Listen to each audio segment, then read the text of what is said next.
That was fun. We did actually have a really good game last night, AJ. The Padres with a walk-off win in the bottom of the 11th, being that the other two games didn't matter. I mostly just watched this one, and it was great. The Padres like to keep things exciting for their fans this year, and they do so even down to the buzzer of when they clinch this scenario against a Brewers team that was putting up a fight. So what do you think about the Padres making it to the postseason for the fourth time in the past 6 years after not being that kind of team for a long period of time? Good for them. Listen, this is a team that has been there. They've done it. They know how to win in the postseason. They've made their run. They haven't gotten to the final hurdle. They haven't been to the World Series in a while, but they made some runs. They beat the Dodgers not long ago. So this is a team that can make a run if Pivetta pitches well, Yu Darvish pitches well, Dylan Cease figures it out in the postseason, and we all know about their stacked bullpen. So congratulations to the Padres and Mike Schilt and AJ Preller and everyone out there, because they do have some of the best fans in the game. They show up every game, and it was an awesome scene last night. So good for them. Now let's see if they can do some with it, because they're more than likely going to have to travel to Wrigley Field. It's going to be a little chilly there. Can they win 2 out of 3 against the Cubs and then go play possibly the Brewers? That's good playoff matchup. I mean, I think they're better than the Cubs. Can they score enough runs? Can the Cubs score enough runs? Last night they got a home run from Jose Iglesias. I don't think you're going to be seeing a lot of homers in the playoffs from Jose Iglesias. But they are a team that needs to scrap and claw. They're not going to strike out that much. Freddie Peralta didn't have many strikeouts. He was only going like 75 pitches. So to me, I think it's something that if Pivetta gives you 5 in game 1, which Mike Schilt said most likely he's lining up for game 1, I think they end up taking the series.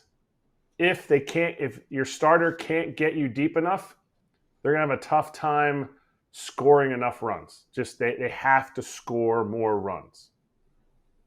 How about on the road? So, AJ, the Padres are 48-28 at home. They had their 67th sellout last night. It's playoff vibes every night there. They're 38-43 away from home. The Cubs are 46-29 at home, 42-39 on the road. These two teams are likely to match up in the wild card round, like you mentioned. And guess where all 2 or 3 of the games are going to be played? No, they're going to be in Wrigley. Yeah. So, listen, it could be an advantage for the Padres. Actually, if the wind's blowing in and the Cubs, who are built more on power, they can't hit their home runs. The Padres have done it with less power the entire year, so maybe it's an advantage for them. It's going to be chilly, more than likely, in Chicago. We'll see. I mean, listen, home field advantage means almost nothing sometimes in the postseason.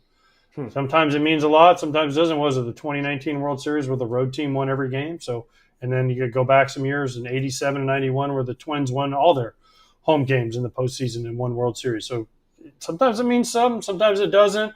I know this. I like being the road team a lot of times because if you score early, it puts so much pressure on the home team. And hey, you got to jump this team early because most likely you're going to get the fearsome foursome, used to be 5, now 4, that are going to get rolled out. Right? Morejon's been sick this year and the least talked about of the group. Estrada's in there. And then, of course, you've got the new addition, Mason Miller and Robert Suarez to lock things down. Kratz, that's as good as it gets bullpen-wise if they're going to win games. I mean, they might win some lower-scoring games, and they're capable of doing that if the starters can get them through a little bit early on. It was cool also that the walk-off hit yesterday occurs from one of their trade deadline pickups in Freddie Fermin. I watched a good chunk of the celebration, a couple things that stood out. One, Manny Machado shirtless, running with different alcohol. He was passing around tequila. I was like, I don't know if the sponsors are going to like that. I saw a lot of tequila, certain tequila brand getting He probably love. doesn't care.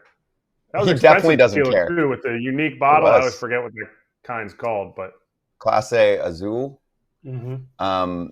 Like that. Yeah, I don't think they're a sponsor. And if Manny got a call, he'd be like, cool, I've given you 15 years of my career. I don't give a crap.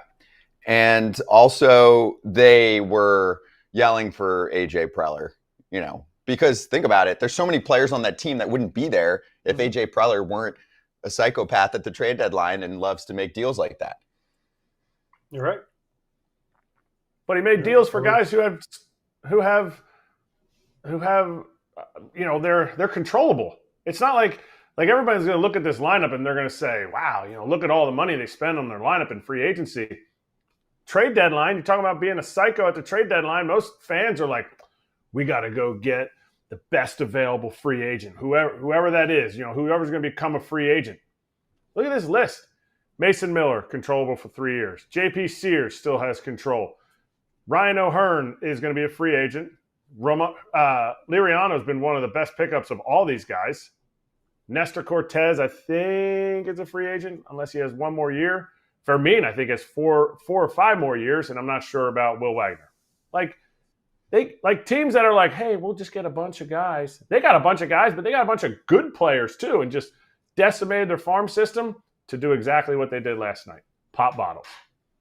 Yeah, well, Laureano's a free agent at the end of the year. No, he's got one more. Oh, he does? He's got an option. Yeah. And I think they're going to pick it up. Okay. Well then, but their closer is a free agent at the end of the year. Yeah, he's going to opt out, Suarez. So Suarez is going to be more than likely gone. That's why they went out and got Mason Miller.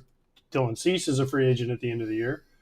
So Michael King is a free agent at the end of the year. So they have a lot of holes they still have to fill. Yeah, they did a nice job at the trade deadline. But they went and got Mason Miller in case he either starts or can close for him next year. J.P. Sears is an option for him next year. Nestor's gone. Laureano's, I don't know what they'll do with him. O'Hearn's probably gone. So they do have some holes they have to fill.